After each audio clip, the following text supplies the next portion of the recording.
The row ain't safe no more, son. We got gangs fighting over shit that ain't theirs. And you in the way, they don't care if you represent or not. Julius, this is no time to recruit. We need all the help we can get, son. No, we need to get our asses out of here. In a minute. Look, the row's got a problem. Come to the church when you want to be a part of the solution. For years, there was only one open-world franchise that was the gold standard for this particular genre. Grand Theft Auto was on top of the world, becoming some of the best-selling games to grace the 6th generation hardware and even dominating handhelds like Liberty City Stories on the PSP. With new hardware being released in the forms of the Xbox 360 and PlayStation 3, along with the development of GTA 4 well underway, a new kid hit the block that either gave players a new open-world sandbox to hold them over and potentially overtake Rockstar's Juggernaut franchise, or something that would draw a heavy comparison and be labeled as just another GTA clone. That game would be THQ and Volition's Saints Row, an open-world action game that let players explore a fun, colorful, and sexually filled world that put you in the shoes of a gangster. It's easy to draw comparisons to a specific game in the GTA franchise, San Andreas, which was released 2 years before Saints Row. Saints Row, on the other hand, arguably had enough new features to give the series its own identity and set it apart. Let's take a trip to Stillwater and see how Saints Row became a hit and set up the franchise for ultimate success. In the meantime, I want you two to go out and cause some havoc. If we can turn the public's eye to the Kings, then the police won't have a choice but to come down on them. THQ and Volition began development on their game codenamed Bling Bling, which was originally set to release on the PlayStation 2. Development was going strong until the release of GTA San Andreas that year. This caused concern for the development team as they worried that the themes of gangs, money, and violence would be a mere carbon copy of what made San Andreas work, so the team shifted to a more goofy tone for the game. They also shifted development from the PlayStation 2 to the unreleased Xbox 360. This obviously created some setbacks as transitioning to a new console cannot be easy. They were able to keep up the momentum since, come May 2005, which is generally the time around E3, the game, officially titled Saints Row, was shown to the public for the first time, and while it was slated for the 360's launch in that November, it would be another 15 months until we would see the release of the game exclusive to that console. A port for the PlayStation 3 was in development and was nearly complete until THQ pulled the plug due to poor sales early on for Sony's console, which is a shame, but it didn't stop the game from performing well. Saints Row was released to positive reviews ranging mostly between 7s and 8s. It would go on to sell over 2 million copies and soon join the Xbox 360 lineup of Platinum Hits games. Playing this game for the first time, I can see how Saints Row made an impression on its release. This is the most grounded entry in the series, and the developers did plenty of research to make sure Stillwater and its people feel as authentic as it could. As the developers put it, this game is a slice of life when you're in a gang. To make the experience as authentic as they could, those who have a foot in the hip-hop world and who were previously part of a gang were there to give the devs an idea on the clothing styles and the way the gangs talk, which shows in the final product. Good word, player. Word has gotten out that the Saints ain't bullshitting. Now we gotta lock our rep down. Taking what the developers were able to gather, how did they translate that into Saints Row? You're Julius's new boy, huh? You don't look like much. Then again, I don't look like I have an 8-inch cock, so I guess we're both full of surprises. The original Saints Row was released on August 29, 2006, almost a year after the release of the Xbox 360. At the time, this game definitely took advantage of the new and powerful hardware. It's on par with other games that were released for the new console, and the improvement in hardware helped in making a fantastic first impression. It might seem silly for me to call out the game's draw distance in 2023, or whenever you're watching this, but the new hardware helped to elevate this experience on a technical level. There's no fog hiding away areas that haven't loaded in yet, and you won't run into a single loading screen or slowdown when traversing the open world or entering any stores.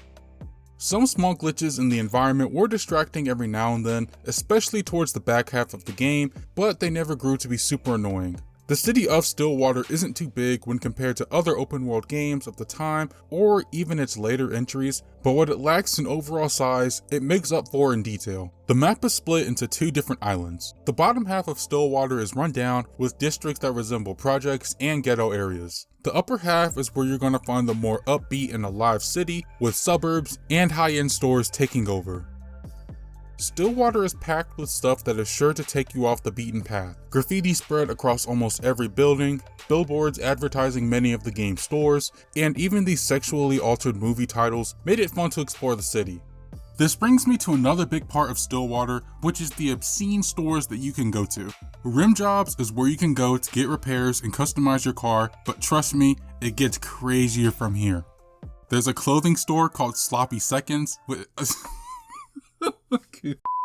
There's a clothing store called Sloppy Seconds, which specializes in used clothes. You can find a couple of additional clothing stores in the upper portion of the map, like Branded and Impressions, which have more high-end clothes, and you can significantly boost your respect multiplier. Freckle Bitches is where you can buy food that replenishes your health. Pulling into the drive-thru gave me one of the funniest interactions I've had in a game in a long time. Welcome to Freckle Bitches, where you can't beat our meat. Gotta love a little juvenile humor. There's another food store called Lick-a-Chick, which is mentioned on the radio and seen on a billboard, but would have been another nice choice to have had here. You also have a liquor store called Brown Baggers, who sells 40s and drugs for your leisure. The city of Stillwater feels lived in, and these stores are one of the many ways this game accomplishes that.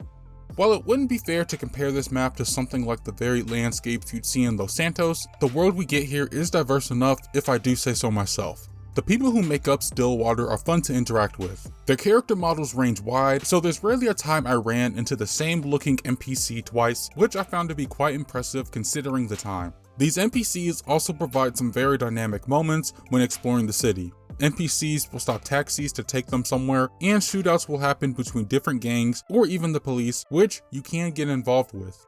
The stuff that NPCs say as you roam around the city can be extremely out of pocket, leading to some really funny moments. Are you blind? She's got a uniform fetish. What's Tanya got that I don't? Baby, I got the best mouth in the You business. bitches better shape up for the players' ball. You come back anytime you want some sloppy seconds. When you calling the shots, no one can touch I don't care how, but I'm losing the V card tonight. Tap that ass. One small issue I wouldn't necessarily call a gripe is that they often can be found walking in the middle of the road, and while they make for excellent target practice with their exaggerated ragdoll physics, it just felt odd that so many would be roaming around freely in the streets. While I am on the subject of animations, the ragdoll physics help to set this game apart. I'm a sucker for ragdoll physics, so this game satisfied that itch, and that's all thanks to the Havoc engine. Anything you hit these guys with will lead to some sort of hilarious ragdoll death. The Havoc engine also plays heavily into car physics, as you will see individual pieces fly off the car depending on how much damage you take. The rest of the game's animations are just okay. In-game animations feel a bit stiff. It's nothing terrible, but the way characters walk with weapons or other small details can come off a bit janky. One that consistently bothered me was the way characters hold their pistols during walk animations. From certain angles, it looks as if they're going to shoot themselves in the head. It's not all bad though. I can appreciate how they hold the pistol like a real gangster when firing. And there's also this revive animation where you're pouring one out for your homie. Animations shine the most during the game's cutscenes, which become really cinematic during the game's later missions. Much of Saints Row's cutscenes can be summarized to a group of people just standing around dishing out the mission's objective. There's enough action and funny dialogue to prevent my mind from drifting off, but from an objective viewpoint, they can be labeled as uninteresting. Once things start to ramp up in these storylines, you start to see more interesting cinematics full of dramatic moments and some stylish camera work. With the cutscenes in mind, let's talk about the voice talent in the game, which is stacked with celebrities you have heard in one place or another. To start, the extremely talented Keith David is Julius Little, head of the Saints. He's not in the game a lot when compared to some of the other members of the Saints, but when Julius does make an appearance, he steals the show. Dex, do your job. Don't think you're bigger than you are. When it comes to the Colombians, you call me. Understand? You also have Michael Rappaport as Troy. Dex is bringing the truck around. You know why he wanted that thing? And everyone's favorite Saint, Johnny Gat, voiced by Daniel Day Kim. So I'm thinking, we put the hurt on Tanya, we're fucking up the Vice Kings. A couple of surprises for me had to be Mila Kunis, who voices Tanya. Keep the car running. Knowing Warren, I should be back shortly. And the head honcho of the Vice Kings, Benjamin King, voiced by the late Michael Clark Duncan. Warren, my man, you got the music scene locked down.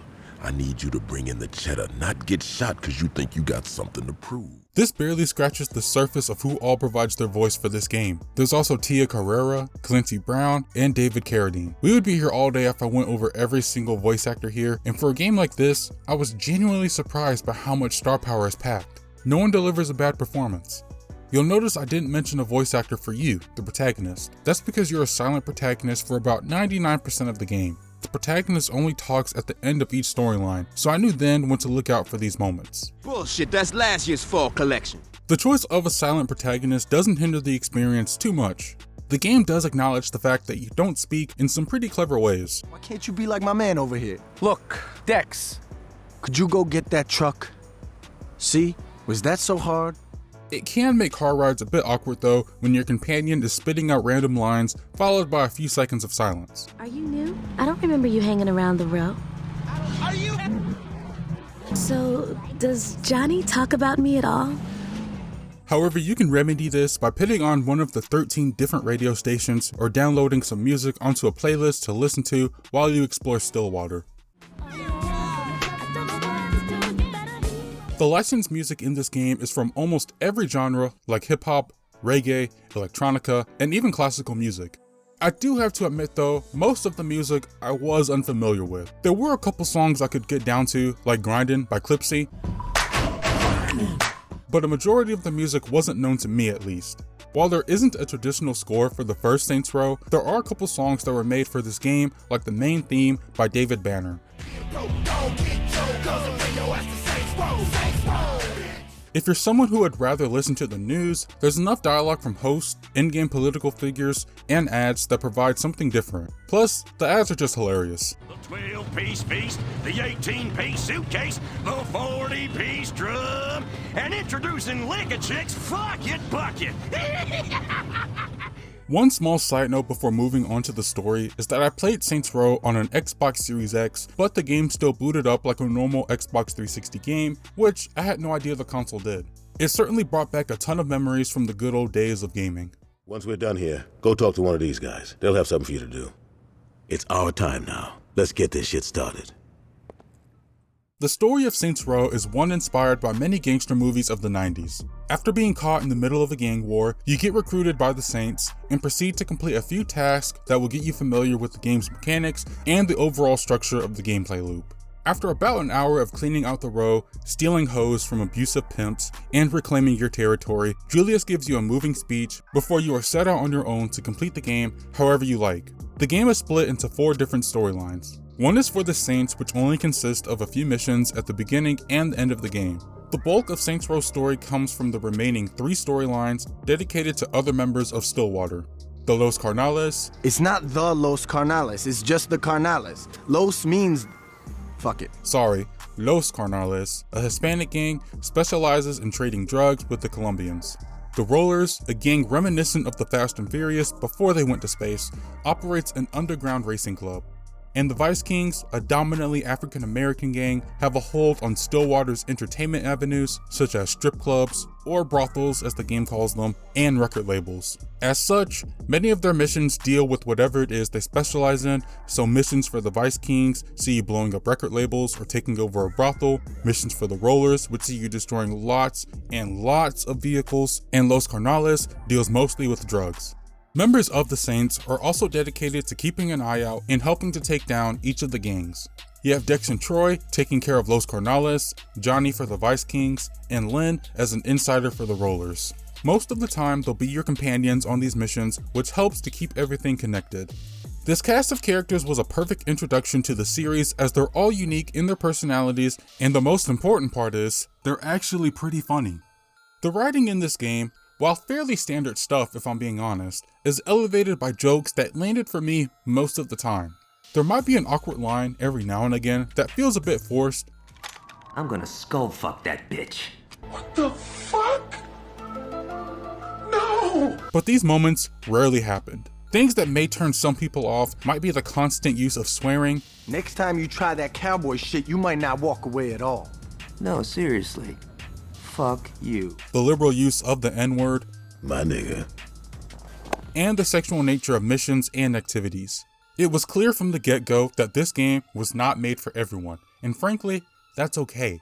Bringing everything back to the story, these storylines are pretty engaging as the interpersonal conflicts of the gangs were a nice inclusion to see as an outsider. Seeing how they react to our actions one mission at a time gave your role as a member of the Saints more meaning. My favorite one out of the three easily had to be the Vice Kings because of the performances we got in Benjamin King and Tanya. There's even a twist about halfway through when Warren is looking to be the next big dog in charge and decides to turn against King. Julius and Benjamin go way back, so you eventually go to save him and he joins the Saints to help take down the Vice Kings. Moments like this are highlights in what is essentially a straightforward story of starting from the bottom to rise up and become the apex predator in Stillwater.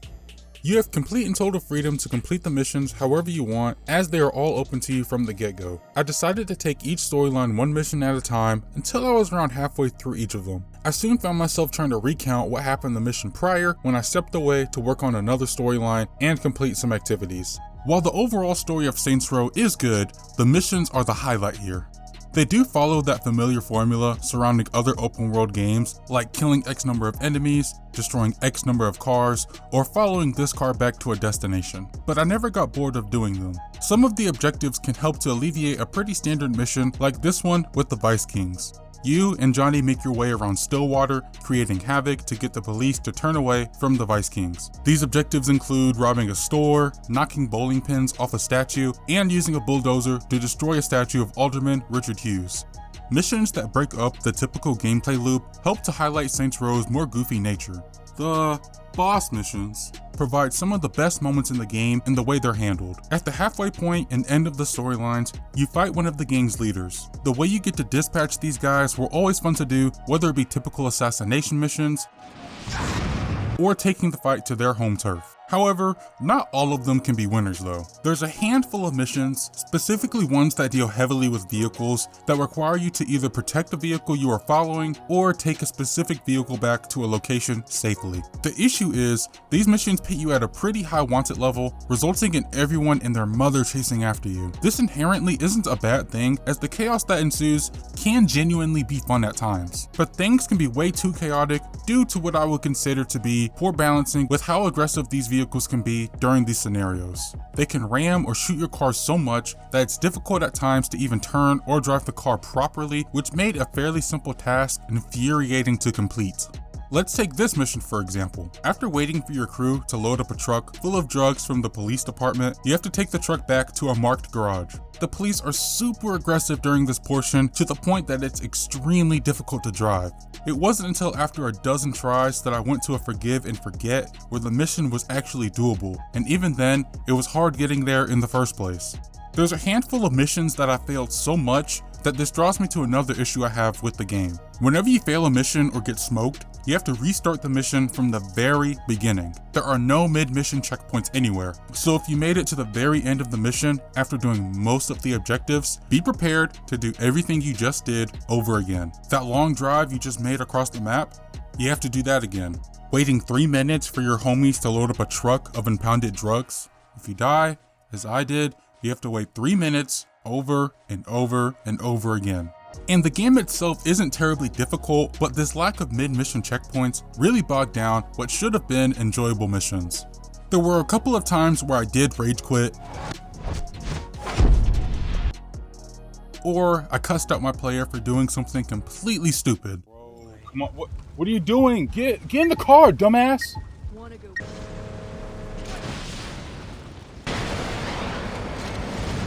Close, man. Just a little more. Bro, are you fucking serious? But it was never enough to make me completely stop my journey. Just an inconvenience is all.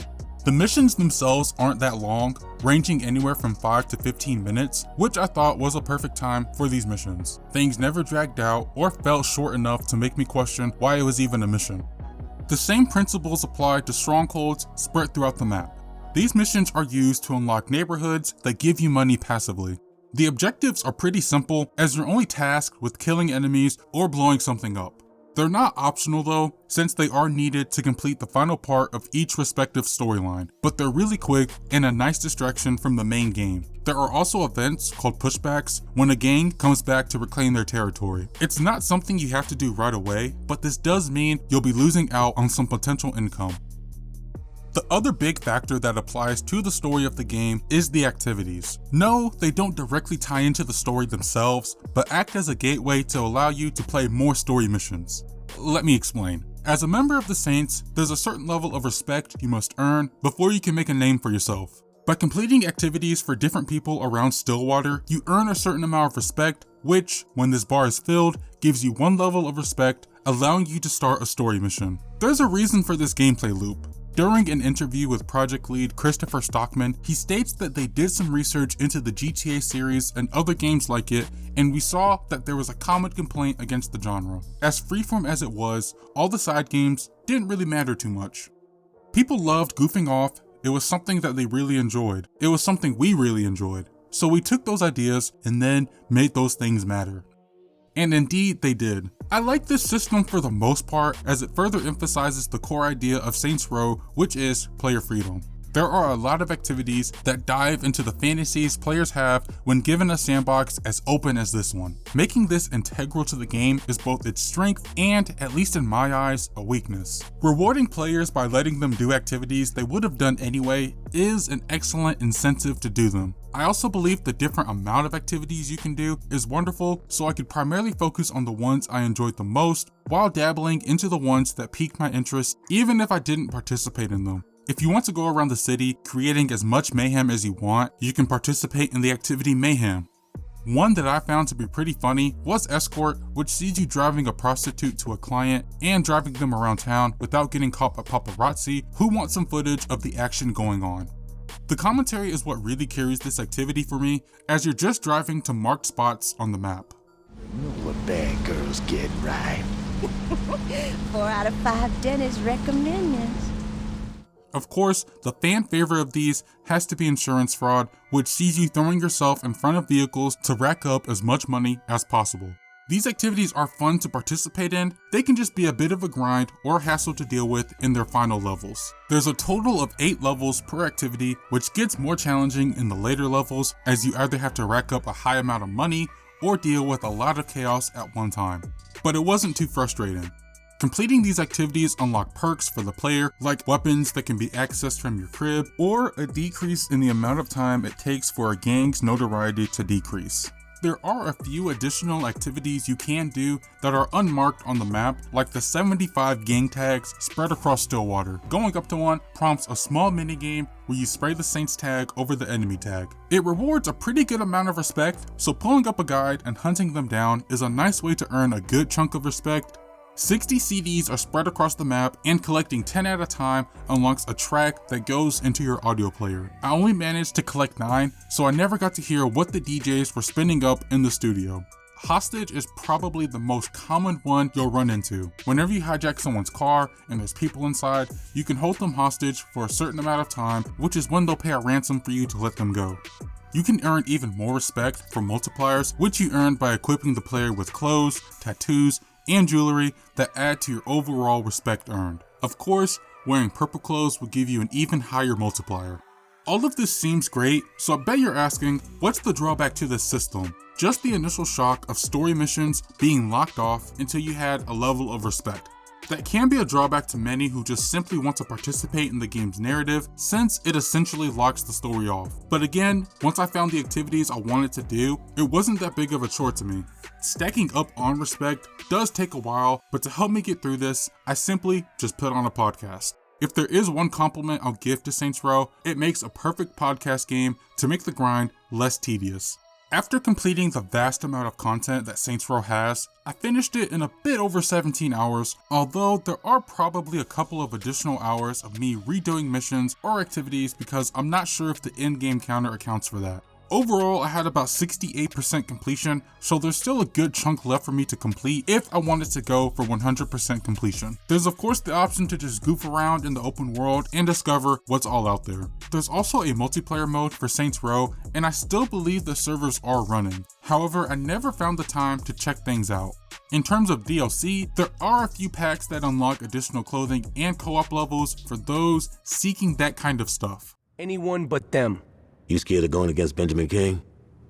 Man, fuck that. I'll take King out. Johnny, it's not that simple. Bullets still kill motherfuckers, right? Doesn't get much simpler than that. Many of Saints Row's gameplay systems are very simple and somewhat dated by today's standards. Much of what you'll be doing in Saints Row is shooting things, which feels fine. It's responsive and feels smooth no matter what weapon you have equipped. I do wish that you could have more than one type of weapon equipped just to make life a bit easier if one gun is low on ammo, or you get a specific weapon for a mission but your old weapon is never returned once the mission is over. A couple of keybinds definitely show their age in which the game was made, like making A the button used to reload instead of X, which is used to jump here. It took a while to get used to. On the bright side, your weapon does reload automatically if you wait for a few seconds to fire. As this is an early Saints Row game and is based on the gang lifestyle, your primary weapon used throughout a good chunk of the game is going to be a pistol. As you progress through the story, you'll get access to SMGs, rifles, shotguns, and throwables, which created a great sense of progression. Plus, it was always satisfying being able to one-shot most enemies with a shotgun. There's no auto-aim here, which I never found to be a problem. What I did find to be a bit inconvenient was the lack of a mechanic to aim down the sights. You're firing your weapon from the hip the entire time unless you have a sniper equipped. It doesn't hinder gameplay all that much since it was surprisingly accurate for the most part. I just really wish this mechanic was included. Driving is easily the most stated aspect of the gameplay. You accelerate with A, decelerate with X, and use the bumpers to quickly snap the camera to the sides of the car. This control scheme doesn't make driving inherently bad. It's serviceable. But going back to one of the gripes I have with this game, missions that rely heavily on vehicular combat can be a nuisance, as I found it cumbersome trying to drive while also moving the right thumbstick to fire on whatever target I'm supposed to be shooting at. Sure, that's what the bumpers are there for, but I just never used them. On the other side, there's vehicle missions where you're riding shotgun either protecting your homie or shooting enemies down. These were some of the better missions to me because 1, you have unlimited ammo, and 2, these are some of the few times where you feel absolutely unstoppable. I also like when missions task you with following someone or having someone follow you. The minimap shows the radius for which to do so. For following cars, there's an inner radius that lets you know if you're too close to the vehicle, which is something I wish we could see more of in other games. Something this game does introduce that wasn't present in any other open world game at the time, at least to my knowledge, is the minimap showing you the route to take rather than leaving it up to you to figure it out for yourself. Now, depending on who you ask, this is either a smart addition to the game or something that can be neglected altogether. There are arguments out there that constantly staring at the minimap breaks the immersion as your eyes are glued to the map, the car, and the road. For those who simply want the quickest way to their destination, this mechanic is a lifesaver. Bringing things back to the player, customization is a major aspect of the Saints Row series, and this starts from the very beginning with the character customization. While it's not as robust, which is what I completely expected, and lacks some features I feel are a bit essential, like an option to choose a female character for instance, it was good enough to get things going. Aside from your character, the customization extends to your cars and clothes. The clothes in Saints Row are very 2000s era, with baggy jeans, do-rags, and enough options to make yourself look like a character straight from Peaky Blinders. Everything's grounded in reality, so you won't find any wacky clothing options here, but that doesn't mean you can't create a fun outfit for your character. Moving on to the cars, again, it's nothing as extensive as we would see in later installments in the series, but as a jumping off point, there's a decent selection of hood ornaments, rims, and color options to give you that sweet, smooth ride. There are even options for hydraulics and a nitro boost, which are neat additions. You can even unlock more cars at the end of each storyline, giving you more options to mess around with. As far as the vehicle selection goes, you're only limited to a few different types of cars, so you won't find any boats or motorcycles, and you can't fly any kind of helicopters or jets. This could have been a result of development starting on the PlayStation 2, where you have less draw distance, and then moving to the Xbox 360. Nevertheless, this wasn't a drawback to me. Your crib is another essential part of the game. This is another thing you unlock as you complete each storyline, and they serve as the place where you can kick back so you can get a vehicle, refill on ammo, acquire money you earn from neighborhoods you control, and of course, save the game. I will tell you, I had some PTSD from San Andreas when starting this game, thinking this was the only way you can save a game. I was relieved when I found out that I could save the game easily from the menus. Something that does feel a bit lacking in this regard is an upgrades menu of some sort. You unlock perks and activities as I mentioned before, but there's a general lack of traditional upgrades to health or weapons. Even the stamina is something I wish could have been unlocked traditionally from some sort of upgrade menu. I'm not entirely sure how this could have been done since you don't earn any sort of experience points in the game, but it would have been a nice inclusion for me. The final thing I want to touch on before wrapping up this video is an aspect of gaming we don't see anymore, which is the use of cheat codes. I didn't use cheat codes until the very end of the game because a part of me wanted to get some achievements. I beg your pardon? I also wanted to get a full scope of what Saints Row had to offer. Once I wrapped up the game, I went straight to my 2000s era cell phone and entered in a ton of cheats like infinite stamina, max health, increased melee damage, evil cars, a weird GameStop shirt, and many, many more. These cheat codes turn what is an already fun game into something that is even more wackier and a blast to mess around in. You did good in that, son. Here, I don't think I'll be needing these anymore. Saints Row is more than just a simple GTA clone. It has enough personality and gameplay systems to set this game apart from the series that inspired it.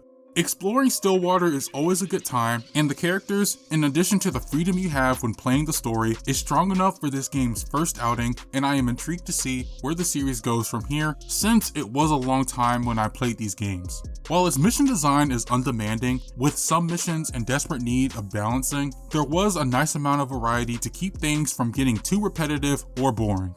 And even though its gameplay systems are dated compared to modern games, it was serviceable enough to carry me throughout the experience. Saints Row is packed with so much to do and so much detail that I'm still discovering things about it after I already set the controller down. This is a game I feel is in desperate need of a remaster from a group of developers who care about upholding the integrity of the game that kicked off this franchise back in 2006. That about does it for this video. Thank you guys for watching, and if you got a chance to play the original Saints Row back in 2006, let me know what you guys think about it in the comments below. This was my first time experiencing the original game in its entirety, so I would really like to hear about everyone else's experience. If you enjoyed the video, please be sure to like and subscribe to the channel if you have not already, and I will see you guys next time.